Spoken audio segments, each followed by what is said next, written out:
दोस्तों नमस्कार। आज हम बात कर रहे हैं कि अमेरिका द्वारा जो इंडिया पे टैरिफ लगाया गया है 50%, उससे इंडियन इकोनॉमी में बहुत ही क्राइसिस दिखाई दे रही है। खास के टेक्सटाइल उद्योग है, उसके बाद फिश इंडस्ट्री है, उसके बाद आपका और भी बहुत सारा आइटम्स हैं जो जिसकी हम सप्लाई, ज्वेलरी आप देख लीजिए, ज्वेलरी की सप्लाई हम बहुत अच्छा करते थे।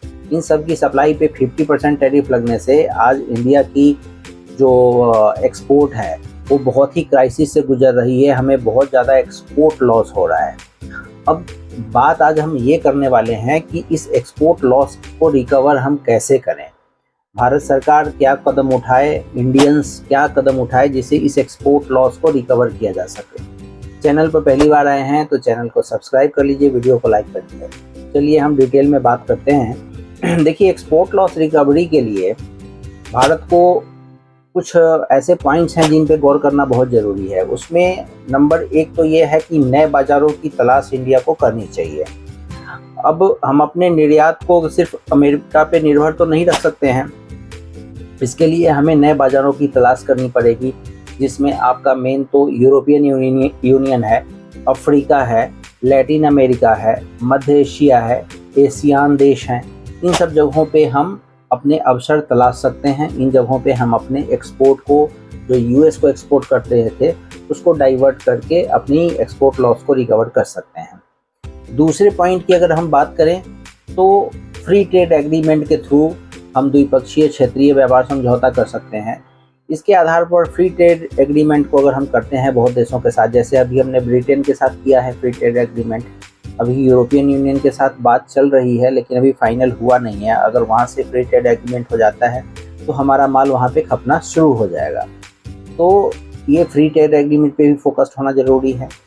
तीसरे नंबर की अगर हम बात करें तो हमें उच्च गुणवत्ता वाले प्रोडक्ट बनाने पड़ेंगे, वैल्यू एडिशन करने पड़ेगी अपनी प्रोडक्ट में। जैसे हम ऐसा प्रोडक्ट बनाएं जिसकी वैल्यू और गुणवत्ता ऐसी हो जो दूसरा कंट्री उसको सप्लाई नहीं कर पाता हो यूएस को। यूएस में उनके रेट 50% टैरिफ के हिसाब से बढ़ने के बाद भी अमेरिका में खरीदार अधिक कीमत चुकाने को तैयार हो जाएंगे और हम वहाँ पे उस प्रोडक्ट को बेच सकते हैं। तो हम अपनी वैल्यू एडिशन करेंगे, जब भी तो पॉसिबल है ये। तो हमें वैल्यू एडिशन पे भी फोकस्ड होना बहुत ज़रूरी है। और चौथे नंबर की बात करें तो हमें डोमेस्टिक जो इंडस्ट्री है उसको प्रोत्साहन देना पड़ेगा। उसमें सरकार को बहुत सारी सब्सिडी देनी पड़ेगी, इंडस्ट्री को टैक्स में रियायतें देनी चाहिए, और आपका उत्पादन से लिंक्ड बहुत सारे इंसेंटिव्स होते हैं वो सारे देने चाहिए। लॉजिस्टिक्स कॉस्ट पे नियंत्रण होना चाहिए। बिजली लागत से जो घाटा हो रहा है उन पे थोड़ा सा गवर्नमेंट को ध्यान देना चाहिए। इससे क्या होगा ना कि घरेलू उद्योग को प्रोत्साहन देने से हमारे इंडस्ट्री में ज़्यादा से ज़्यादा प्रोडक्ट की प्रोडक्शन होगा और हमारी जीडीपी नीचे की तरफ नहीं गिरेगी और हम अपने आप को मेंटेन रखेंगे। फिफ्थ पॉइंट देखें तो ई कॉमर्स बिजनेस है और डिजिटल ट्रेड है। जैसे ई कॉमर्स बिजनेस में ज़्यादा तो आपको देखते होंगे अमेज़न है, वॉलमार्ट है, अलीबाबा, ऐसे प्लेटफॉर्म्स हैं जो जहाँ पे एमएसएमई कंपनियाँ और स्मॉल स्केल इंडस्ट्री जो है अपने माल की सप्लाई करके ग्लोबल ई कॉमर्स प्लेटफॉर्म पे सप्लाई करके उससे मुनाफा अच्छा कर सकते हैं और हम रिटेल ट्रेड से इससे हम बच जाएंगे। और नेक्स्ट 6 पॉइंट की बात करें तो जैसे आत्मनिर्भर भारत हमें बनाना चाहिए और उसमें सिर्फ इन आयात को कंट्रोल करने के लिए हमें अपने प्रोडक्शन पे फोकस्ड होना चाहिए।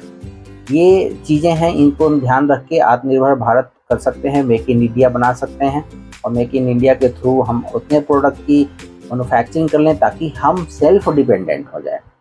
और ये आपका वीडियो कैसा लगा? वीडियो अच्छा लगा तो चैनल को सब्सक्राइब कीजिएगा, वीडियो को लाइक कीजिएगा। आज के लिए बस इतना ही। Thank you.